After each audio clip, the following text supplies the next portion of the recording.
as I said, resilience emerged as a tremendously important theme. If I was going to explore that branch of the story tree, this book by Anne Devison would be one of the books that I would really highlight. It's a wonderful, wonderful book where Devison explores this idea of resilience and where does resilience come from?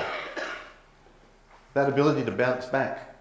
Because in that project that I was just talking about, all of those people had been knocked down. Without exception, they had all been knocked down, but they kept bouncing up again. And every time they got knocked down, they bounced back up again in various ways.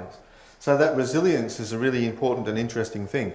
And in this book, Devison talks about resilience as both a kind of a genetic trait, as a genetic thing, and maybe it's in the genes, but also it seems to be a quality which can be cultivated and built and developed through family, through social connections, through relationships, through support. So it doesn't seem to be, it's the old nurture nature kind of thing, eh? It seems as though both forces are at work in generating resilient individuals. Have a look at this. This comes from that guy I talked about before, the blind mountain climber guy. It's in his book. It's called Don't Quit. He says, when things go wrong, as they sometimes will, when the road you're trudging seems all uphill, when the funds are low and the debts are high and you want to smile but you have to sigh, when care is pressing you down a bit, rest if you must, but don't quit. Life is queer with its twists and turns, as every one of us sometimes learns, and many a fellow turns about when he might have won had he stuck it out. But don't give up, though the pace seems slow. You may succeed with another blow. Often the goal is nearer than it seems to a faint and faltering man. Often the struggler has given up when he might have captured the victor's cup. And he learned too late when the night came down how close he was to the golden crown. Success is failure turned inside out, the silver tint on the clouds of doubt. And you never can tell how close you are. It may be near when it seems afar. So stick to the fight when you're hardest hit. It's when things seem worst that you mustn't quit. Success is failure turned inside out. That's pretty cool, isn't it? Okay, Howard Gardner. How many people heard of Howard Gardner? Okay, so I'm going to whiz over this. Really interesting stuff about multiple intelligence. Researchers believe that there exists a multitude of intelligences quite independent of each other, and that each intelligence has its own strengths and constraints. Linguistic, logical, mathematical, spatial, bodily, kinesthetic. I put Marcel Marceau there, such a brilliant, extraordinary example of bodily kinesthetic intelligence. A man who merged poetry and silence. Extraordinary. Musical, interpersonal, intrapersonal, naturalistic intelligence. A whole fascinating body of work there that we could explore. We don't have the time to go into it all here. I thought that little quote was worth sharing because this goes to the issue of identity. And I like it because it's funny, isn't it? It's cool. But the interesting thing about that quote is that you could take the word scientist out and put other words in there and it still works. So we could put in there, if we could put this quote into a feminist context, couldn't we, girls? And we could put the word men in there and it would work just as well. So when we boil it down, the interesting thing about that is that we could put the word people in there and it would still work.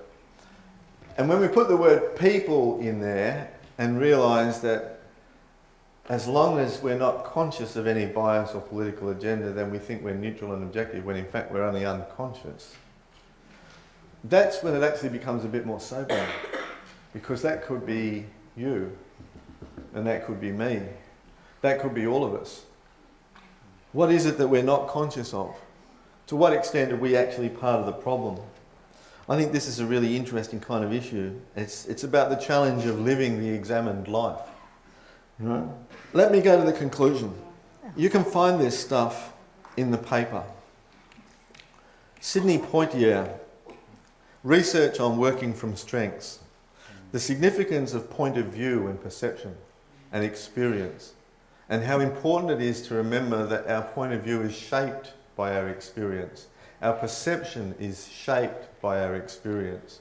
The significance of the lens that we're using, and are we aware of the lens that we're using? Wuramu talked about this yesterday in his opening keynote. So maybe that's kind of two parts of the sandwich coming together here from yesterday morning and this afternoon. Change the lens and you get quite a different perception of the reality that you're engaged with. One of the things that we found that was really useful in this research was the idea of the scale, which is really a linguistic tool for engaging with people in conversations. Where would you rate your chances of getting work on a scale of 1 to 10? Oh, about 3. What would you have to change to move up from 3 to 4? Oh, well, you know, the scale is a useful conceptual and linguistic tool, as is what we call the miracle question. The miracle question is about asking, what if you woke up tomorrow morning and the problem had completely gone? What would life be like? Can you imagine what that would be like? Because if you can begin to imagine it, maybe we can begin to make it happen.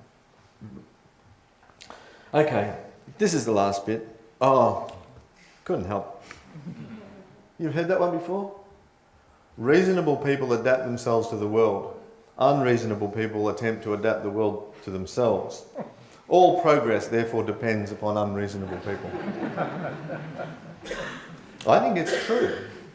By that definition, I think I have to be defined as an unreasonable person. This is the last little bit. We've only touched on some of the books on my bookshelves. I could have talked about Nelson Mandela and the significance of his work. Nelson Mandela says the most difficult and challenging work that he's had to do in his life was not the work he had to do on other people. It was the work he had to do on himself. Jerry Adams' book about hope and history and addressing the troubles and bringing peace to Northern Ireland. What about the courage of John Kirwan in All Blacks Don't Cry? Wrestling with the black dog of depression and coming out and writing and talking about it the way he has. We could talk about Michael J. Fox's battle with Parkinson's disease and in a book that he calls Lucky Man. Think about the significance of that title. Or we could talk about Christopher Vree's reflections on life as a quadriplegic in Nothing is Impossible. We could look at Alan Alda's wry and insightful memoir, Never Have Your Dog Stuffed. Dead Lucky, Lincoln Hall's story of miraculous survival on the summit of Mount Everest, extraordinary. Aaron Ralston's being stuck between a rock and a hard place, calling upon extraordinary personal resilience in order to be able to extract himself from that situation. The remarkable memoir of Oliver Sacks, another extraordinary individual. Fred Hollows, who was one of Ray Avery's colleagues and kind of mentors. David Suzuki. Lance Armstrong tells us that it's not about the bike. And if we're talking about athletes, what about this remarkable young man, Aaron Fleming? How many people know about Aaron's story? A young New Zealand athlete that suffered severe trauma to his body and severe lung surgery, but went on to become an Ironman, carried the torch for New Zealand at the Olympics in Sydney. And just in case you're in any doubt, there's extraordinary women that fit into these sort of pictures as well. Dr. Catherine Hamlin's Hospital by the River, which has saved and totally transformed the lives of thousands upon thousands of Ethiopian women. Kay Cotty's First Lady voyage around the solo voyage around the world. We could talk about Janine Shepherd's story of recovering from injuries which smashed her body to the point that she was not expected to live, let alone walk again, or learn to fly, or become a commercial flying instructor, or a mother. Never Tell Me Never is an apt title for her memoir. If we're speaking about inspirational mothers, we could include Helen Barnacle's Don't Let Her See Me Cry, a gut-wrenching account of raising her daughter in prison and her own journey from being a hopeless heroin addict to a successful psychologist, drug counsellor and prison reform campaigner.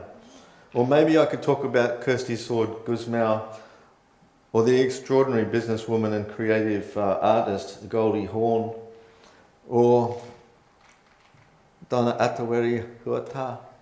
This is a book that I've only just discovered, I've only just begun reading it, but an extraordinary story. And I have to mention this woman, who is a New Zealander, who influenced the teacher that I became when I started reading undergraduate education back in the 1970s, Sylvia Ashton Warner. So I collect inspirational stories and biographies because they remind me constantly of the power and the potential of human beings. Many of these people have learned to embrace their abnormality. They've come to see their individuality, their uniqueness, as a strength which they have a responsibility to develop and share with the world. I love the guy who said to Andrew Denton on Australian TV, "Be yourself, everyone else is taken." These people show us what is possible even when it seems impossible. They show us courage, compassion, creativity and resilience. They show us humour and hope. They show us our humanity. They show us how to make a difference. Thank you.